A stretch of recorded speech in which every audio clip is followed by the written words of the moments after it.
Assalamualaikum warahmatullahi wabarakatuh.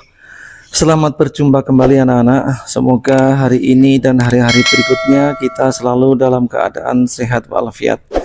Dan untuk kawan-kawan kita yang tengah sakit, semoga segera disembuhkan Allah Subhanahu wa taala. Anak-anak, masih dalam masalah dampak sosial informatika. Kali ini kita akan membahas tentang aspek ekonomi dan hukum dari produk informatika.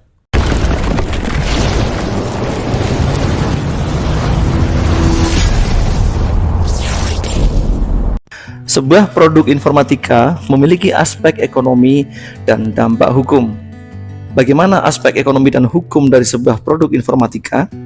Mari kita cermati berikut ini. Yang pertama adalah aspek ekonomi.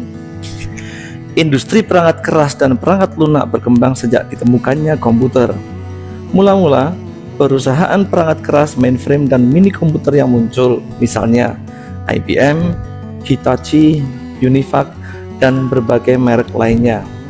Kemudian, dengan lahirnya PC atau personal computer dan diikuti dengan laptop, tablet, serta telepon pintar, industri perangkat keras mulai tumbuh. Bukan hanya untuk komputer, tetapi juga semua peripheral seperti printer, alat input atau output lainnya. Industri perangkat keras melahirkan industri manufaktur perangkat keras. Sayangnya, di Indonesia masih dalam tahap perakitan. Seiring dengan berkembangnya industri di bidang perangkat keras, industri di bidang perangkat lunak juga berkembang. Mula-mula, industri perangkat lunak menyatu dengan perangkat keras, dan perangkat lunak dibangun untuk perusahaan atau pemerintahan, bukan untuk kehidupan individu sehari-hari. Ini juga diwarnai dengan cara kerja manusia dengan komputer mainframe dan mini komputer, di mana pengguna tidak berhubungan langsung dengan perangkat keras. Generasi selanjutnya ialah manusia mulai dapat berinteraksi dengan komputer lewat kabel atau jaringan lokal dengan menggunakan terminal berbasis tabung.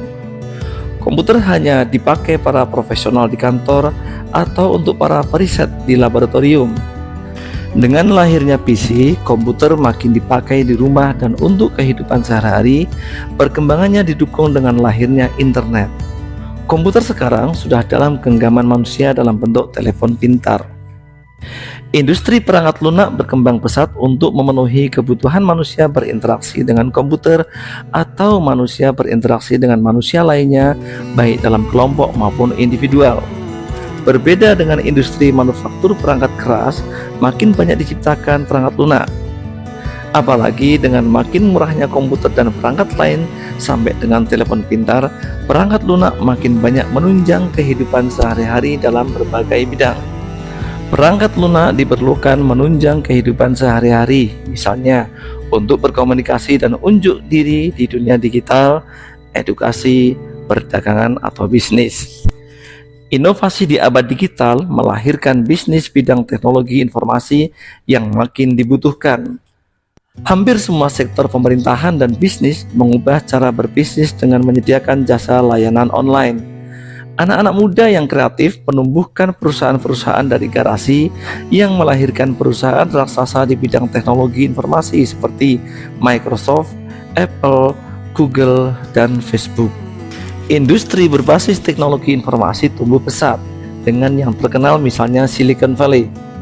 Berbeda dengan model bisnis biasanya, model bisnis di bidang teknologi informasi ini mampu mendominasi akibat adopsi pasar yang sangat cepat. Suatu bisnis media sosial misalnya dapat memperoleh pengguna hingga miliaran hanya dalam waktu kurang dari 5 tahun. Perkembangan ini mendisrupsi bursa perusahaan terkemuka di dunia yang saat ini menjadi didominasi oleh perusahaan berbasis teknologi informasi. Jika pada tahun 2013, 5 perusahaan dengan pasar terbesar terdiri atas Apple, teknologi, Exxon, minyak dan gas, Berkshire Hathaway, konglomerasi investasi, PetroChina, minyak dan gas, serta Walmart Retail pada tahun 2018. Posisi 5 besar tersebut semuanya dikuasai oleh perusahaan di bidang teknologi informasi seperti Apple, Alphabet, Microsoft, Amazon, dan Tencent. Pertumbuhan yang pesat tersebut diakibatkan dari nilai tambah dan manfaat atau biasa disebut value dari teknologi informasi terhadap seluruh aspek kehidupan manusia. Kemudahan dan keterhubungan yang dimungkinkan dengan teknologi informasi telah menjadi kebutuhan primer bagi sebagian besar manusia. Bidang usaha mengadopsi secara masif teknologi informasi agar memenuhi competitive necessity yang mereka perlukan agar usaha mereka tidak tersaingi atau dikalahkan oleh perusahaan lainnya. Di sisi lain, investasi di aspek teknologi informasi pun mereka lakukan untuk mendapatkan teknologi yang belum dimiliki oleh saingan mereka sehingga menjadi suatu competitive advantage yang dapat membuat mereka unggul dari perusahaan saingan mereka. Saat kalian membaca berita dan menyimak bahwa ada perusahaan yang menginvestasikan sejumlah besar dana pada perusahaan yang memiliki teknologi, hal itu pada dasarnya dilakukan agar mereka dapat memperoleh value yang diberikan oleh perusahaan tersebut dengan lebih cepat.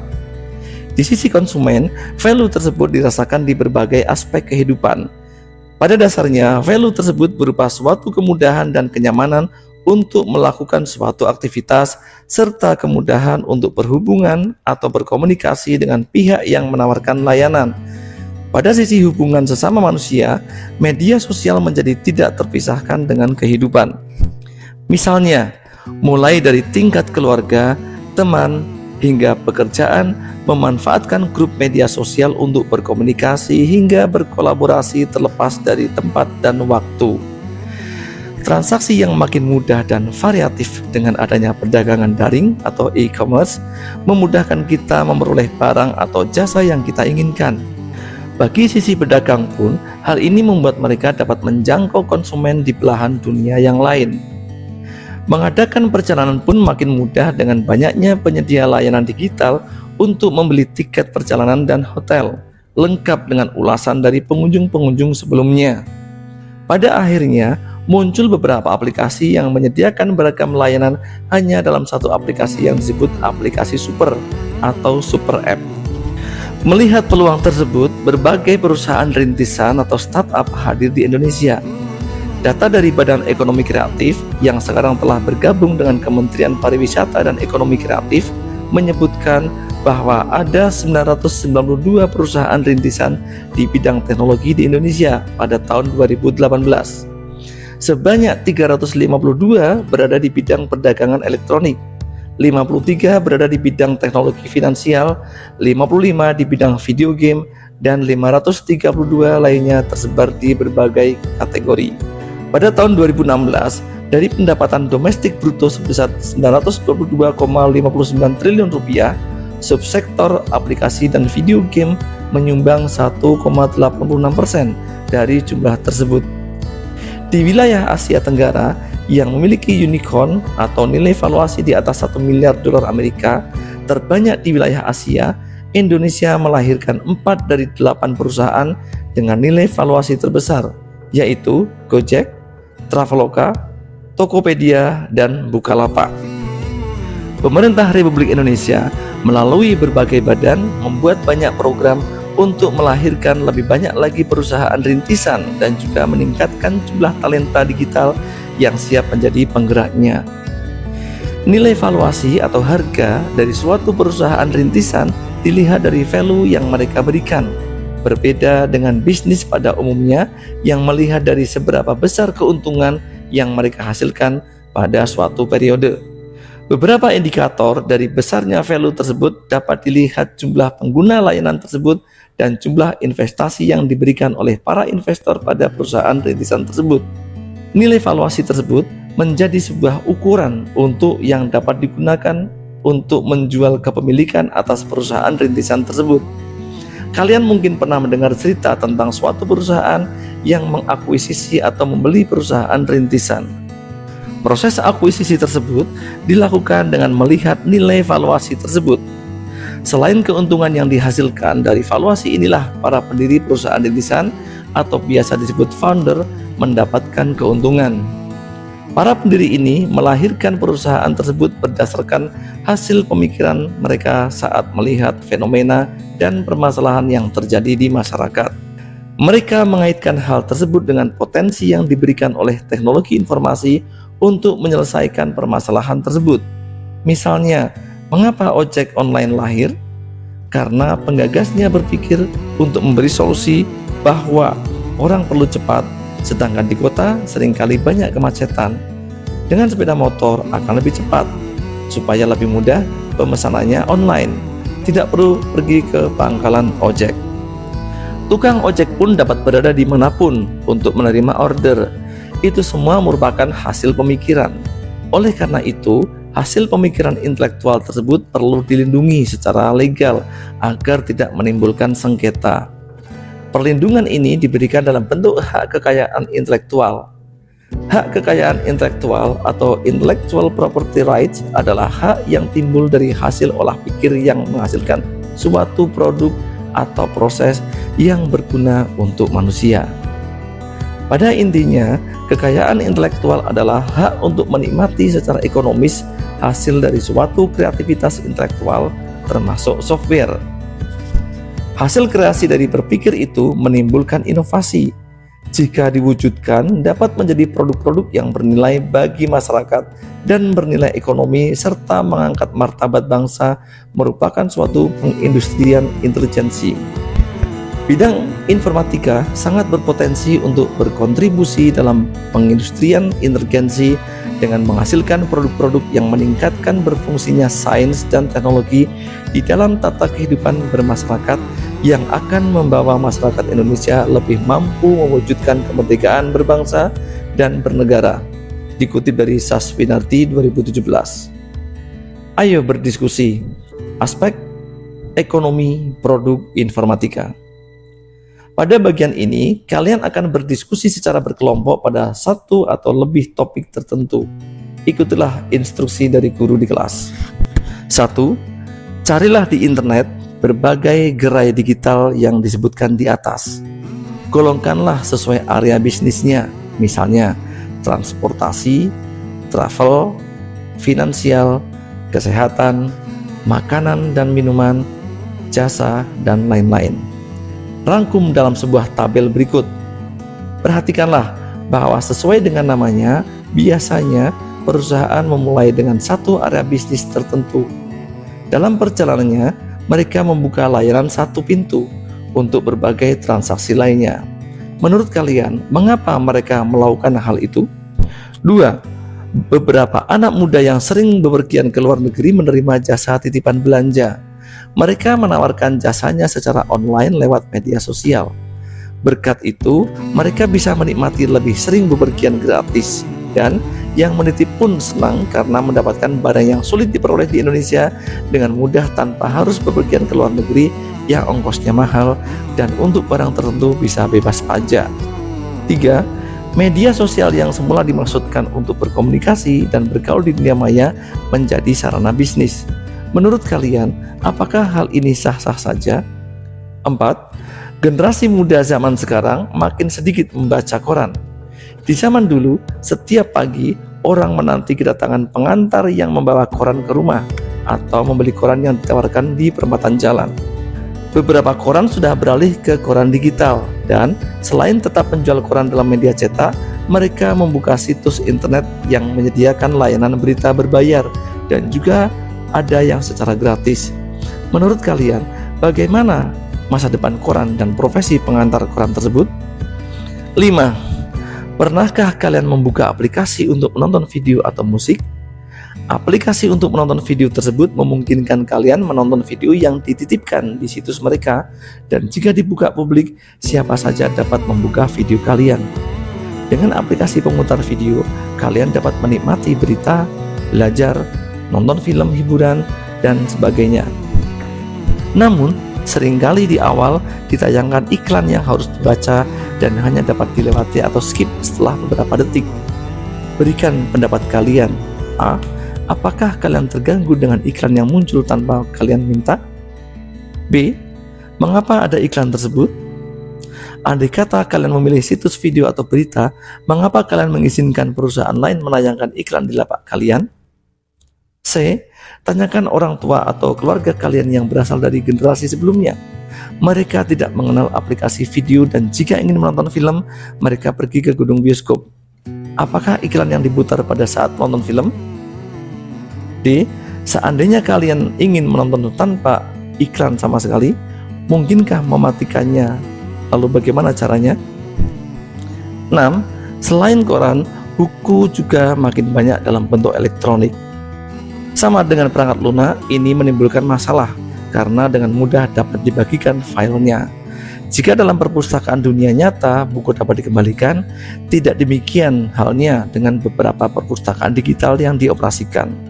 Menurut kalian, apa yang perlu diperhatikan di mana kita hidup dalam sebuah dunia digital yang sekali barang diberikan tak dapat ditarik kembali?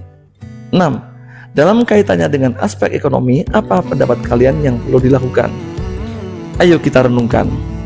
Jawablah pertanyaan berikut dalam lembar refleksi pada buku kerja. Jangan lupa mencatat kegiatan dalam jurnal. 1. Hal baru apa yang kalian pelajari dari aktivitas hari ini? 2. Apakah sekarang kalian memiliki keinginan untuk menciptakan inovasi berbasis informatika untuk meningkatkan kegiatan ekonomi? 3. Inovasi informatika apa yang terpikirkan oleh kalian setelah melaksanakan aktivitas ini? Aspek hukum. Aspek hukum produk informatika. 1. Di dunia nyata, banyak barang bermerek yang mahal harganya ditiru, seperti tas, koper, baju, dan sebagainya. Pembuat barang palsu mencantumkan merek yang sama pada barang yang diproduksinya. Hal ini juga terjadi pada perangkat lunak atau produk dalam bentuk digital lainnya yang secara populer biasa disebut dengan perangkat lunak atau video atau buku bajakan. 1. Menurut kalian, apa bedanya membaca barang nyata dan barang digital? Apakah tindakan membaca itu boleh dilakukan? 2. Banyak perangkat lunak disediakan untuk dapat dipakai secara legal dan gratis. Tentu kalian sudah menikmati beberapa perangkat lunak semacam itu. Dari aspek ekonomi perangkat lunak, kalian tahu bahwa mengembangkan perangkat lunak membutuhkan biaya. Menurut kalian, bagaimana perusahaan pengembang perangkat lunak bisa hidup? Carilah di internet perangkat lunak berlisensi dan padanannya, artinya yang fungsi utamanya sama walau mungkin tidak sama persis. 4. Carilah di internet halaman web atau buku yang dapat diunduh dengan berlisensi gratis, misalnya buku di https://csunplugged.org. Lisensinya disebut CCL atau Common Creative License. Apa saja yang boleh dilakukan dengan buku yang kalian download dengan lisensi tersebut? Ada berapa jenis lisensi CCL? 5. Carilah referensi di internet, Wikipedia, blog, berita, pencarian di Google untuk dapat menjawab pertanyaan berikut. Apa yang menjadi motivasi bagi orang-orang ataupun perusahaan-perusahaan tertentu untuk menulis sebuah program untuk perangkat lunak? Lalu, kemudian menerbitkan perangkat lunak tersebut dengan lisensi open source sehingga orang lain dapat menggunakan perangkat lunak tersebut tanpa membayar. 6. Ada beberapa jenis lisensi open source yang berbeda dengan konsekuensi atau akibat yang berbeda-beda juga bagi pengguna perangkat lunak dengan lisensi tersebut, baik pengguna yang sekedar menggunakan ataupun yang akan memodifikasi pada program perangkat lunak tersebut. Contoh, 2 buah lisensi open source yang cukup berbeda ialah GPL versi 1 sampai versi 3 dan BSD. Carilah referensi di internet untuk dapat memahami apa perbedaan utama antara kedua jenis lisensi open source tersebut. Ayo kita renungkan. Jawablah pertanyaan berikut dalam lembar refleksi pada buku kerja. Jangan lupa mencatat kegiatan dalam jurnal. 1. Hal baru apa yang kalian pelajari dari aktivitas hari ini? Dari pelajaran hari ini, bagaimana kalian menyikapi pembajakan perangkat lunak? 3.